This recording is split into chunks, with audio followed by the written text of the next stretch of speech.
deben ser ajenos a la política y de los que ellos jamás hablan.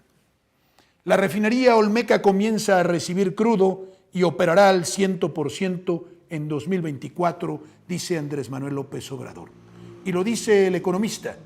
Esta refinería llamada de Dos Bocas, o conocida popularmente como de Dos Bocas, fue contrariada, fue combatida, porque nuestros adversarios, que por cierto, iniciaron en tiempos de Calderón y a instancias y aplausos de Xóchitl Gálvez, de la que más adelante hablaremos, iniciaron o pretendieron construir una refinería en Hidalgo, de la que pusieron el muro perimetral y ya, porque recibieron instrucciones de las grandes corporaciones de no refinar en México y no quitarle a los norteamericanos el negocio de refinar nuestro petróleo. Ellos obedecían instrucciones ajenas, porque no eran patriotas y porque eran cobardes. Lo siguen siendo, ahora fuera del gobierno. Y se opusieron a esto con miles de pretextos y falsas razones y falsos argumentos que han venido cayendo uno tras otro. El asunto del ecologismo barato, que el gas y el petróleo ya no tendrían importancia en nuestras vidas y que estaban a punto de acabarse. Las llamadas energías limpias, que ni en Suecia, ni en Dinamarca, ni en Noruega logran alcanzar grandes cotas. El mundo sometido al escrutinio de sabios como Xóchitl Gálvez, como Cuadri o como Anaya, como el mismo Calderón. Vivan las energías limpias, decían, y muera esta cochinada, como la reforma eléctrica también. ¿Para qué refinamos nuestro petróleo? Ellos, los mismos que intencionalmente redujeron la capacidad productiva de todas nuestras refinerías a un aproximado de 35%, y estaban frotándose las manos, esperando el día en que estas refinerías no sirvieran absolutamente para refinar un solo barril de petróleo, porque entonces el negocio sería redondo. La gran mochada, la gran comisión, mandando refinar el petróleo a las refinerías de los Estados Unidos y quedando como una nación inerme. Habráse visto una nación productora de petróleo sin una sola refinería, o con muy pocas y produciendo a muy baja capacidad. Eso querían ellos, la extinción. Se opusieron también porque son traidores, porque sirven otros intereses y porque cada vez que algo va a arrebatarle el negocio a sus socios o a sus amos, deciden emprender una lucha, aunque esa lucha sea contra México y contra sus intereses, aunque esa lucha destruya todavía más al pobre mexicano, aunque esa lucha genere más pobreza, aunque esa lucha destruya nuestra soberanía, porque son traidores. Forbes nos lo dice: abren válvula de petróleo crudo en refinería de Dos Bocas y comienzan las pruebas. Ellos están muy tristes, están deprimidos, están preocupados, pero nosotros estamos muy satisfechos. Andrés Manuel López Obrador informó que el día de ayer se abrió la válvula para cargar con petróleo crudo la refinería de Dos Bocas y comenzar las pruebas. En 2024 estaremos refinando. En 2024 tendremos 7 refinerías refinando a su máxima capacidad. Entonces sí, dejaremos de mandar petróleo crudo a refinar al extranjero y nos ahorraremos mucho dinero. Tendremos el control de nuestra energía y produciremos nuestras propias gasolinas, diésel y otros combustibles. Eso es importante, es vital. Las críticas de lo que ha costado la refinería, del tiempo que se ha extendido su construcción, cesarán, están cesando y deben cesar desde el momento en que se empieza a producir. Pero en 2024, caerá sobre los traidores una lápida que los silenciará para siempre. Porque quien lucha por su patria, quien lucha por la soberanía, siempre tiene la razón. Y en este asunto, o de este asunto pasamos a otro. El problema de la seguridad pública, que no es menor y que no ha podido abatir este gobierno a pesar de múltiples intentos, pero que sin embargo ha contenido en su crecimiento exponencial, se traduce en una serie de discusiones que han existido entre el gobierno actual y la oposición. El asunto es muy interesante, porque en primera instancia, los opositores Andrés Manuel López Obrador, en tiempos de Calderón y en tiempos de Peña Nieto, aplaudieron el involucramiento del ejército en el llamado combate contra el crimen organizado. Decían que la Marina lo hacía muy bien, porque sí recibía instrucciones de los Estados Unidos. Decían que García Luna era un gran policía, porque obedecía instrucciones de los Estados Unidos e inundaba México de armas, y robaba mucho, muchísimo. Decían que todo iba muy bien y Calderón era muy valiente, porque escondido tras su escritorio y con un uniforme militar que le quedaba bastante grande, como la misma presidencia le quedó grande, dirigía una supuesta guerra sin estrategia, sin orden ni concierto, o probablemente con una estrategia muy clara, la de perder para México cualquier intento o cualquier combate al crimen, para que el crimen triunfara, porque ellos estaban unidos, aliados con el crimen, y porque además obedecían instrucciones que no servían al país, que no funcionaban para efectos de terminar con esta lacra. No es cosa menor la prédica de una doctrina como la neoliberal, de egoísmo, de disolución social, de decadencia y de éxito, llamando éxito a la acumulación de bienes materiales solamente. Lo demás no importa. No se habló nunca, nunca de asuntos morales. No se habló nunca de recuperar a la comunidad, la cultura, las costumbres, las tradiciones, los vínculos en suma, las familias. Se habló de guerra y guerra y guerra, sangre y más sangre, violencia y más violencia. Cuando Andrés Manuel López Obrador entró a la presidencia de México, se encontró con una policía federal preventiva que no solamente había torturado, asesinado y había tenido vínculos con el narco o los tenía, sino que estaba en práctica imposibilidad de operar, porque ni para gasolina tenía. 25,000 millones de pesos el último fraude cometido en tiempos de Peña Nieto en contra del presupuesto asignado a la propia Policía Federal Preventiva. Las policías estatales y municipales, caóticas, mal armadas, mal entrenadas y en muchos casos coludidas con el crimen, por interés o por amenazas. ¿Y qué decir del ejército que servía a un mal jefe y que no tenía orden ni concierto? Andrés Manuel López Obrador decidió encargarle al ejército el combate, pero de otra manera, y conformar una policía que terminaría siendo civil, pero que tendría mandos militares y que inicialmente, para poder funcionar y operar correctamente, debería depender de los mandos de la Secretaría de la Defensa Nacional. Ser armada con armas de uso exclusivo del ejército porque se enfrentaba a armas muy poderosas, a narcotraficantes que tenían armas enviadas por los Estados Unidos, solapados, ayudados, favorecidos por los gobernantes neoliberales de entonces. Pretendió desde el inicio la creación de la Guardia Nacional. A esta Guardia Nacional la oposición le hizo guerra en el Congreso, y esa guerra consistió desde el inicio en privarla de elementos de inteligencia y de armamento suficiente.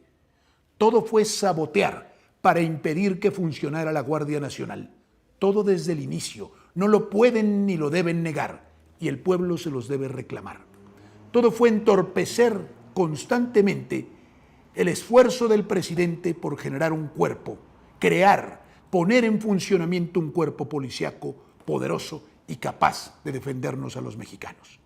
Y luego la puntilla, la hipocresía suprema de todos unidos, la oposición diciendo que no permitiría bajo ninguna circunstancia que la Guardia Nacional dependiera de la Secretaría de la Defensa Nacional, en virtud de que tal cosa constituiría un problema, un grave ataque a los derechos humanos, y se pondría en riesgo a la población que nunca les importó, derechos humanos que no cuidaron cuando permitieron el asesinato de cantidad de gente y cuando los propios cuerpos del Estado se dedicaban a perseguir, a encarcelar, a inculpar inocentes, a torturar, a asesinar, a lo que fuera. No les importaron entonces los derechos humanos. Allí está el hipócrita de Álvarez y Casa en el Senado, que se dice independiente y que se dice gran defensor de los derechos humanos. No lo vimos durante Peña Nieto o Calderón. Hoy grita y muy alto. Allí tenemos a todos los hipócritas como Lili Téllez, que recibió una posición en el Senado del voto de todos los que respaldaron a Andrés Manuel López Obrador. Allí a Xóchitl Gálvez, allí a todos los individuos nefastos como Madero y como muchos otros, a todos los diputados y senadores de la oposición que, desoyendo que esto se trataba de un asunto de Estado y un asunto de la patria, lo convirtieron en un asunto partidario y votaron en contra de que la Guardia Nacional dependiera de la Secretaría de la Defensa Nacional. Esto no quedará así, porque Andrés Manuel López Obrador, una vez que el plan C que él ha determinado funcione y que sean electo o que sea electo el número suficiente de legisladores, el número suficiente para emplearlos en una reforma constitucional, en ese momento presentará, antes de que termine su sexenio, presentará nueva reforma constitucional o nueva iniciativa de reforma constitucional para que la Guardia Nacional pase a depender de la Secretaría de la Defensa Nacional. La única solución para la inseguridad, la única, me refiero al combate directo, es esta. La otra es aquella de la que se han burlado tanto. Es aquella en la que no creen, porque no tienen moral, ética, humanidad ni principios. Porque no creen que el ser humano sea más que una cartera, que un dinero, que bienes materiales. Es importantísimo recuperar la ética en la vida pública. Es importantísimo recuperar y conservar la cultura, las tradiciones, la unidad y la cohesión familiar y social. Es importante recuperar a México. La violencia no se combate solamente o preponderantemente con violencia. La violencia del Estado es legítima, pero una nación se transforma cuando sus habitantes, cuando sus ciudadanos han asumido la necesidad de transformar sus vidas, no por intereses económicos o de poder, sino porque es necesario el retorno de la humanidad y no hay vida buena y feliz para nadie si no hay verdadera hermandad y verdadero amor al prójimo. Esto lo ha dicho mucho Andrés Manuel López Obrador y de todo se le ha tildado, sobre todo de absurdas prédicas ridículas, moralina, lo que digan, que no tiene sentido. En realidad es el más profundo sentido de la vida en comunidad. Pero bueno, se presentará la reforma y si el plan C funciona, que estamos ciertos de que funcionará, esta reforma pasará. Vean a los hipócritas. Felipe Calderón, que por cierto, observen el tuit de Felipe Calderón. Felipe Calderón no tiene la bandera de México junto, tiene la bandera de Ucrania. Es un borrego más del nuevo orden mundial. A Felipe Calderón, Klaus Schwab, que es un señor que lo trata casi de sirviente, como muchos otros lo trataron, le dice que hoy hay que respaldar a Ucrania. Calderón no sabe exactamente dónde está Ucrania, ni qué pasó en Ucrania, ni cómo se llegó a esto. Todos los globalistas, todos los amigos del nuevo orden mundial, todos los amigos del Foro Económico Mundial de Davos, todos aquellos que sirven a las élites plutocráticas o pertenecen a ellas, todos a una están con la supuesta defensa de la democracia y de la libertad en Ucrania. ¿Saben algo de historia? ¿Conocen estos idiotas útiles lo que acontece allí? ¿Lo que se versa? ¿La guerra que se libra y el contenido profundo? No, no importa, porque Zelensky se parece a Calderón y un poco también a Peña Nieto. Pero Felipe Calderón, que es un hipócrita y no solamente sirve al globalismo, nos dice que con profunda tristeza se ha enterado del cobarde asesinato de Hipólito Mora, un individuo que era autodefensa en Michoacán, en donde ya no sabemos exactamente quién está con quién y cómo unos pasaban de un lado a otro y cómo los que servían al narco luego se volvían autodefensas y viceversa, una cosa muy confusa. Sé poco, y lo confieso, de Hipólito Mora. Sé que estuvo en las autodefensas y sé que tiene buena fama entre algunos.